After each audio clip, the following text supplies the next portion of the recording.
Testing, testing. Is the mic on? Can you hear me now? Can you hear me now? No? Yes? No? Maybe? Okay, good. Oh, wow. So it looks like I'm going to have to start the podcast from here. So, which is fine. Again, technical difficulties. I'll go back and edit it before I save it to the website. But we're going to talk about the affordable housing crisis and how it impacts the Black community. So, first, I want to say thank you to those who listened last week. Uh, and thank you for tuning in tonight, for those who are tuning in tonight. Um, it's difficult to control something sometimes, but we're gonna get through this, and we're gonna make sure that the information that we get is worth our time. So first, I wanted to again welcome you to the Cut Podcast, and today we're going to deep dive into one of the most critical economic issues that face our community, which is the housing affordability crisis and its profound impact on Black communities, Black homeownership and wealth building primarily. Today, we're going to unpack the complex layers of housing inequality, explore the differences between affordable housing and low income housing, and have an honest conversation about the systemic barriers that have long prevented Black families from building generational wealth through home ownership. Um, so let's start by setting the stage. The housing crisis isn't a new problem. It's the result of decades of systemic racism and discriminatory practices. We're talking about a legacy that goes back to redlining, predatory lending, and intentional economic segregation.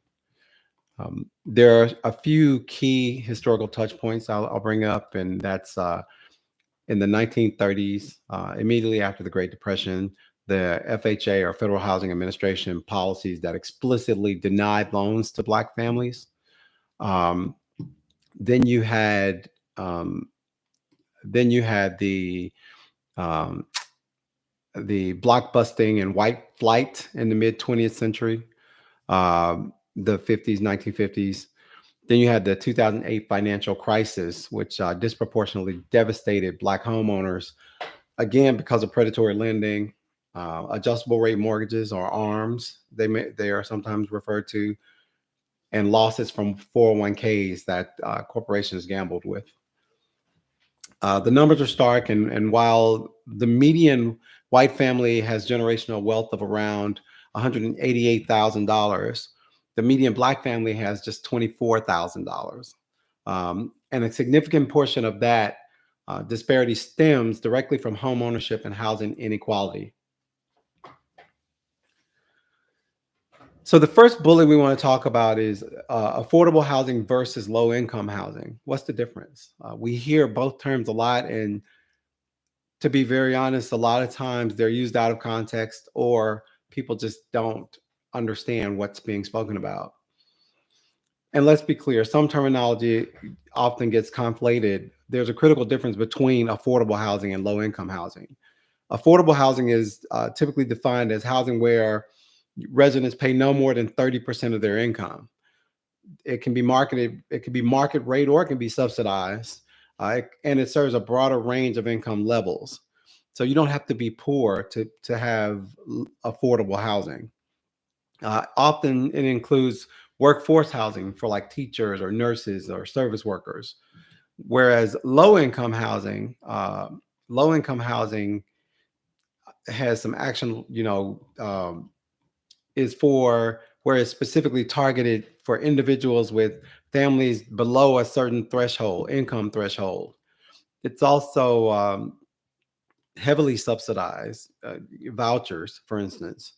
Um, it involves public housing and housing vouchers, which were formerly referred to as Section 8 vouchers, but same type of vouchers.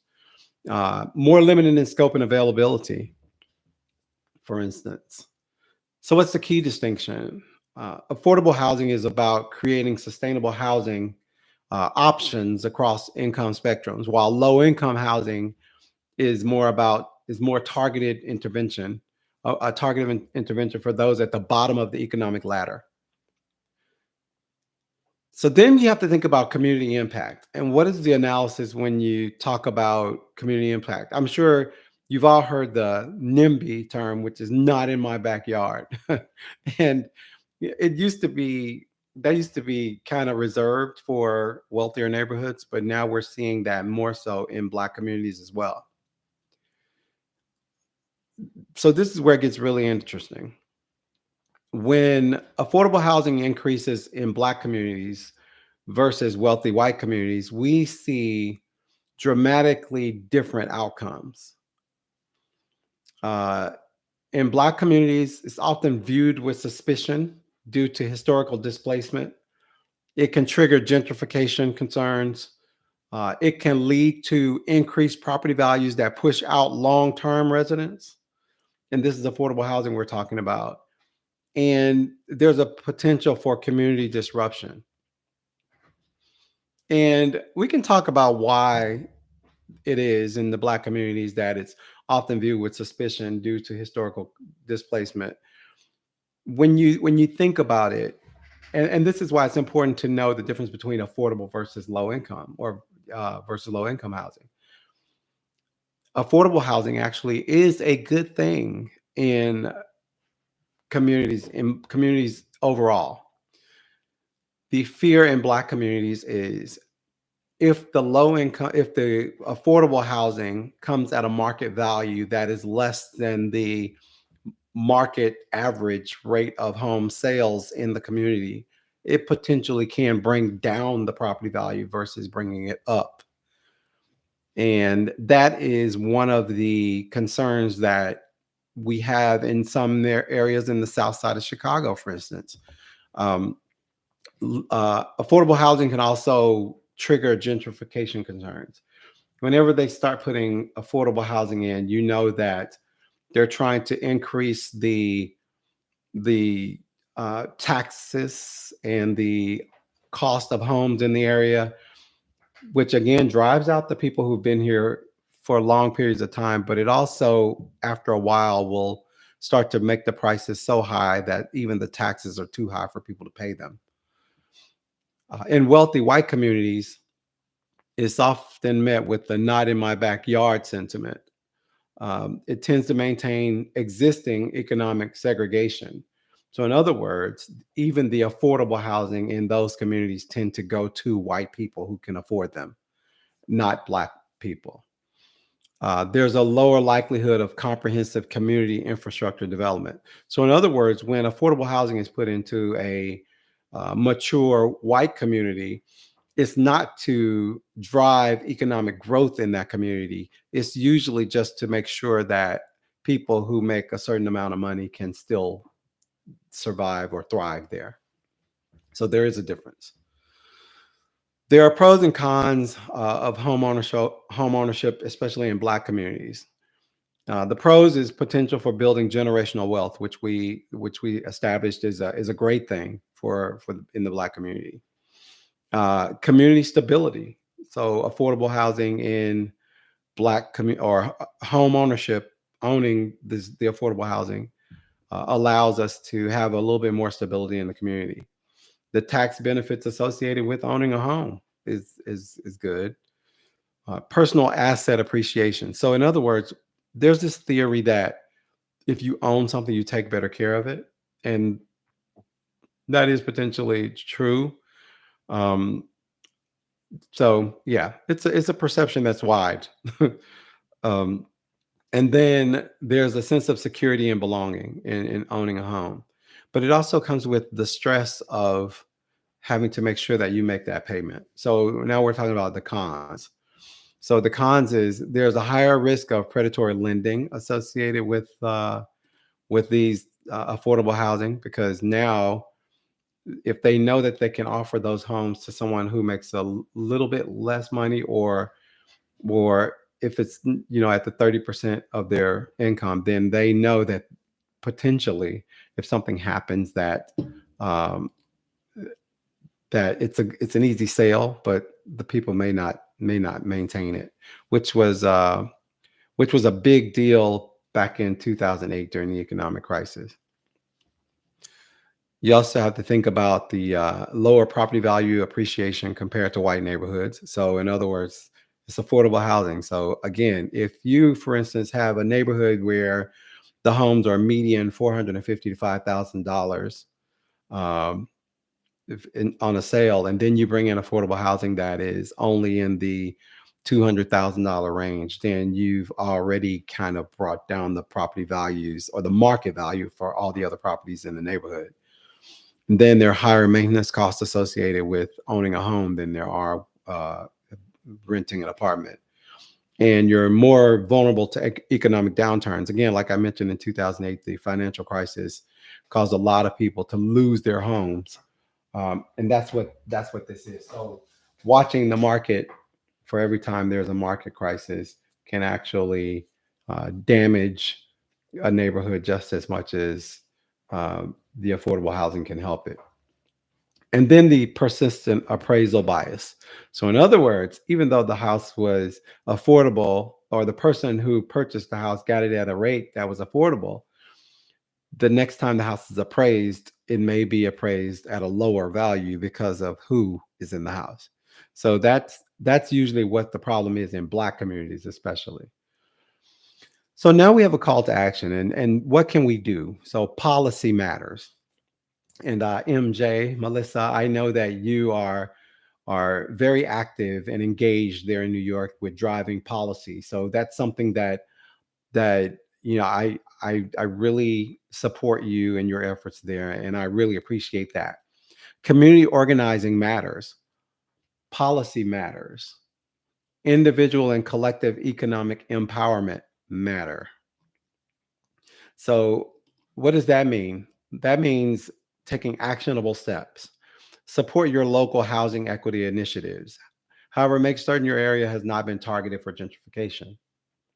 Advocate for comprehensive housing policy reform. Now, in our area here in the South Shore area of Chicago, we can tell you that there are what seem to be predatory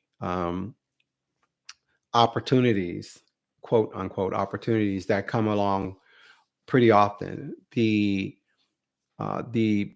Obama Presidential Library is being built less than a mile away, and investors are jumping on anything that comes to the market right now in this area. So we know that this community, for instance, if there's affordable housing or low income housing that comes into the area, it may drive down our prices, which in turn gives the investors a better opportunity to purchase it. So that's where, and with the distrust, Black people's distrust in the system, uh, we have a reason to be, to have that fear, and to really be worried about those things happening. Um, so there is a push for more. What you can do is push for more transparent lending practices, support Black-owned real estate and lending businesses. In other words, if you have an opportunity to invest along with the group, uh, then do that. Build financial literacy in our communities. That is probably the biggest thing we can do. And then advocate again for comprehensive housing policy reform. Be active in your political process and hold your elected officials accountable.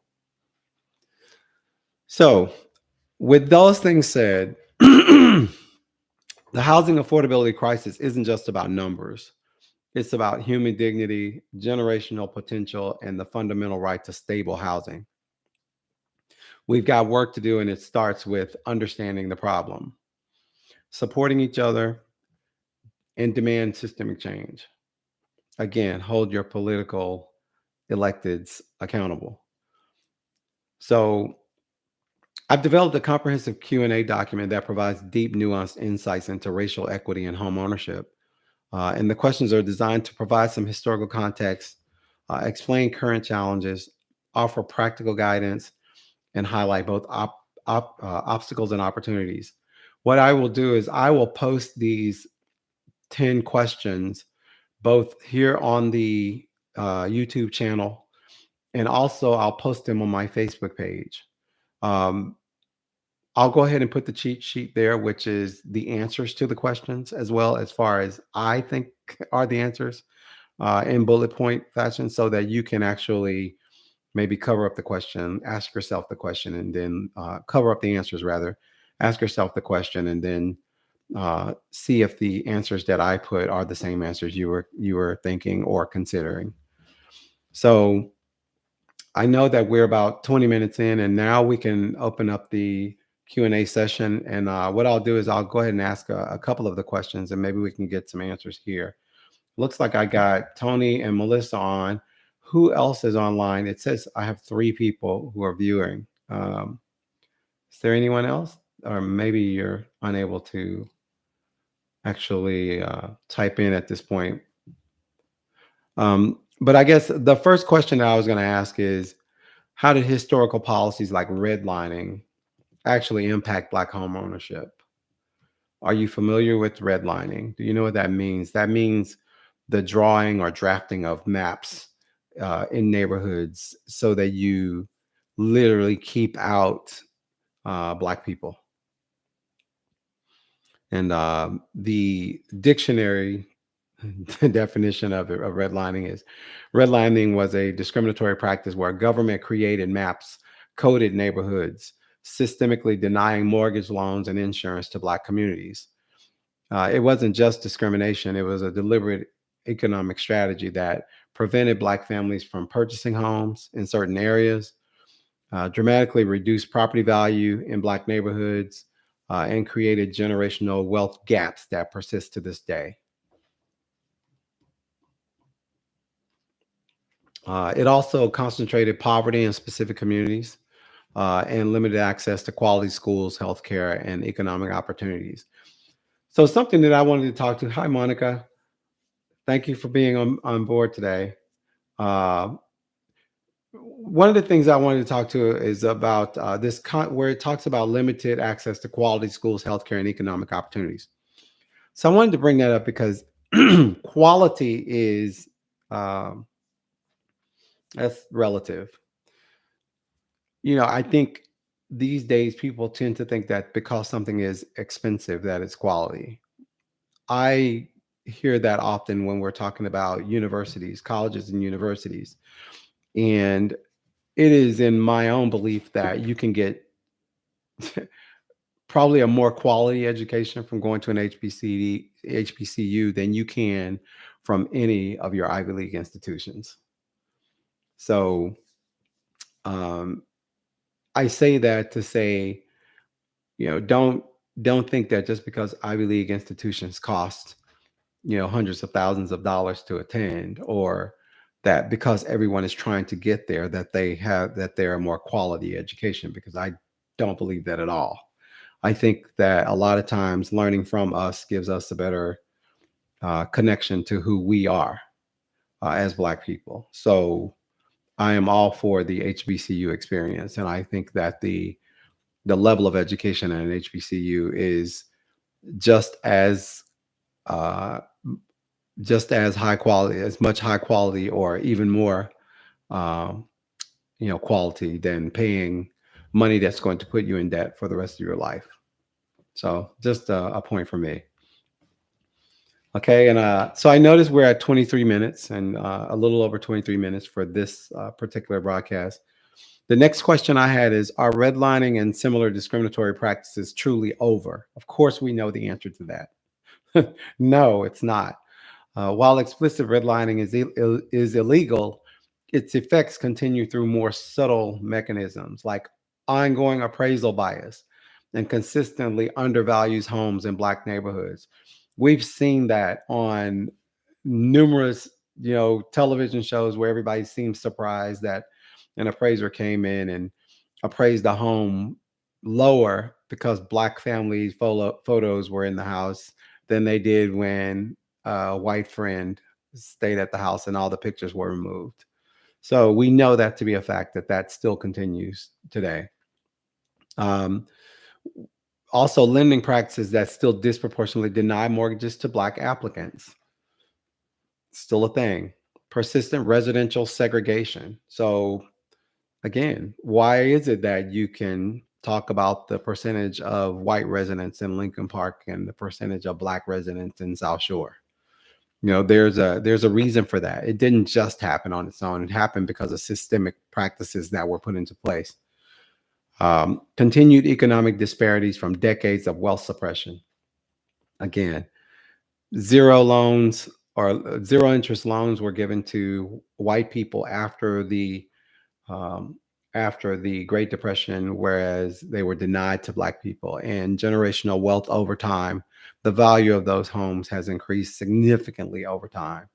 Not to mention things like eminent domain that took away uh, property from uh, neighborhoods that usually were Black and affluent, in order to take away those affluent neighborhoods.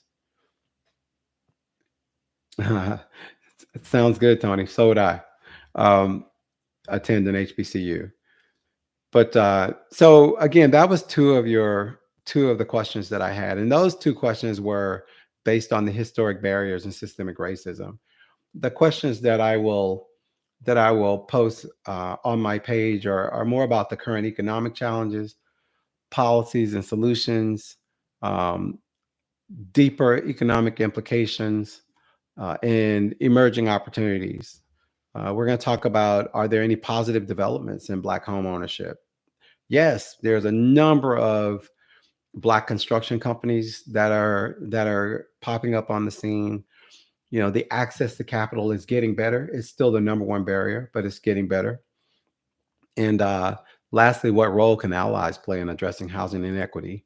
So we know that there's an ongoing effort now to right wrongs that were done by the government in terms of eminent domain practices.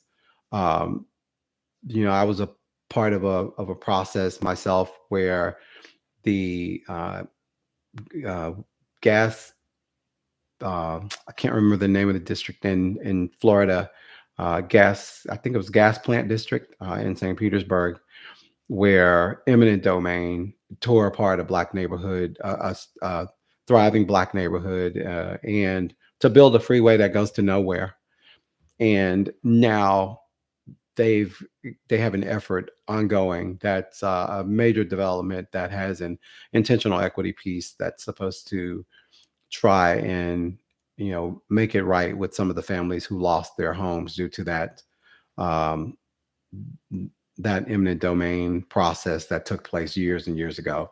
So we'll look for those types of things all over the country in the next few years, and that way we'll be able to assess and evaluate how well we're actually doing, or whether or not we're making some headway on addressing housing inequity at a larger scale.